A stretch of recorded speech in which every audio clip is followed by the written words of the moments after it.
Hello दोस्तों। अगर मैं आपसे एक सवाल पूछूं कि आपकी लाइफ में क्या कभी आपको डिप्रेशन हुआ है, तो कहीं सारे लोग ये कहेंगे कि यस हुआ है। कोई मुझसे ये पूछे कि मुझे क्या कभी डिप्रेशन हुआ है, तो मैं कहूंगा यस मेनी टाइम्स। लेकिन इंपॉर्टेंट ये नहीं है कि डिप्रेशन हुआ है, इंपॉर्टेंट ये है कि उस डिप्रेशन से हम कितनी जल्दी बाहर निकल के आए हैं। अच्छा, जब भी हमें डिप्रेशन होता है, तो क्या हम डिप्रेशन के अलावा किसी और एलिमेंट से भी डील करते हैं? तो आज के इस वीडियो में मैं आपको यही बताने वाला हूं कि हम कौन से ऐसी स्टेजेस हैं जिसे प्रोसेस करके फाइनली एक ऐसी स्टेज पे पहुंचते हैं जब भी हमारी लाइफ में कोई ऐसा इवेंट होता है जो पेनफुल होता है, जिसके अंदर ग्रीफ होता है या जिसमें बहुत ज्यादा दुख होता है। तो जब भी लाइफ में ऐसा इवेंट होता है, सबसे पहली जो स्टेज होती है उसको हम बोलते हैं डिनायल। डिनायल एक ऐसी स्टेज है जहां पर हम उस पर्टिकुलर इवेंट, उस पर्टिकुलर सिचुएशन से डिनाई करने की कोशिश करते हैं। जैसे कि मैं आपको समझाता हूं एक छोटे से एग्जांपल से कि husband and a wife, a loving husband and a wife, suddenly उस कपल के हस्बैंड जो है उनकी डेथ हो जाती है। तो उन वाइफ के लिए कितना प्रॉब्लमैटिक होगा, क्या वो एक्सेप्ट कर पाएंगे उस सिचुएशन को? नहीं। तो सबसे पहले जो स्टेज है उनके पास आएगी, वो आएगी डिनायल। तो वो डिनाई करने की कोशिश करेंगे, उस रियलिटी को एक्सेप्ट करने की कोशिश नहीं करेंगी। उनको बार बार में यही लगेगा कि ऐसा क्यों हुआ। Once the stage gets over, she'll enter into another stage जिसको हम बोलते हैं एंगर। व्हेन आई से एंगर, तो उस एलिमेंट के अंदर इंसान को बहुत ज्यादा गुस्सा आता है, सभी लोगों पे, अपने आसपास के लोगों पे, अपनी सोसाइटी पे, अपनी फैमिली पे। और ये स्टेज एक सर्टेन टाइम तक कंटिन्यू रहती है।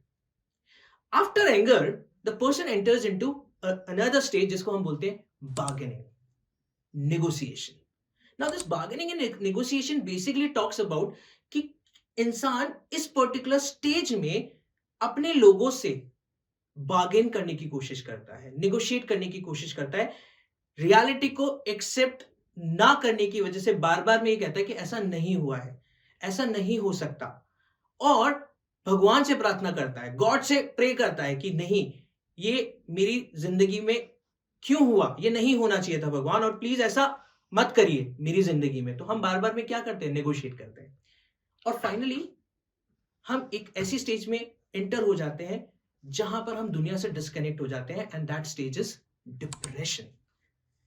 डिप्रेशन एक ऐसी स्टेज है जहां पर हम अपने आप को आइसोलेट कर लेते हैं और हम ब्रिज नहीं कर पाते रियलिटी के अंदर और एक्चुअल के अंदर जो है हमारे पास। So there is a gap between what has actually taken place and what is the reality.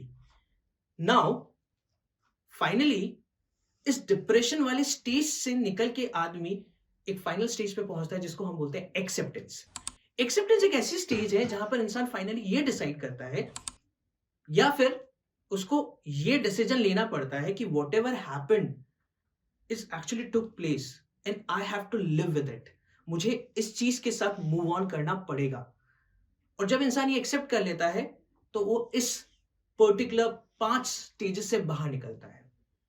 Now the concept, इस कॉन्सेप्ट को हम बोलते हैं कुबलर रॉस मॉडल। अब ये कुबलर रॉस मॉडल हमें ये 5 स्टेजेस के बारे में समझाता है कि हर इंसान इन पांचों स्टेजेस से गुजर के ही एक्सेप्टेंस पे पहुंचता है। अब इंपॉर्टेंट क्यों है? whenever you see yourself in such a state and if you can identify कि आप उस पांचों स्टेज में कौन सी स्टेज पे हैं, तो आपके लिए उस एक्सेप्टेंस तक पहुंचना बहुत आसान होगा। मगर इंपॉर्टेंट ये है कि ये आइडेंटिफाई करना कि आप कौन सी स्टेज पे हैं।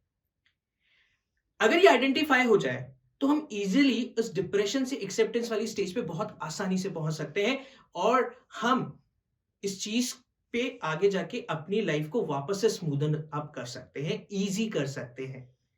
सो इंपॉर्टेंट ये नहीं है कि हम कितने समय तक डिप्रेशन में रहे, इंपॉर्टेंट ये है कि हम डिप्रेशन से एक्सेप्टेंस पे कितनी जल्दी आए। कुछ लोग इस स्टेज से निकलने में शायद उन लोगों को 6 महीने लग जाते हैं, किसी को 1 साल, और कुछ लोग शायद जिंदगी भर निकल ही नहीं पाते, वो डिप्रेशन वाले स्टेट में ही रह जाते हैं। सो इंपॉर्टेंट है कि आप कितनी फ्रीक्वेंसी से, कितनी स्पीड से इस चीज से निकलेंगे ताकि आपकी लाइफ आपको नॉर्मल लगे और लाइफ में आप मूव ऑन हो पाए with the reality. I hope आपको ये वीडियो अच्छा लगेगा। प्लीज़ लाइक करिए, सब्सक्राइब करिए।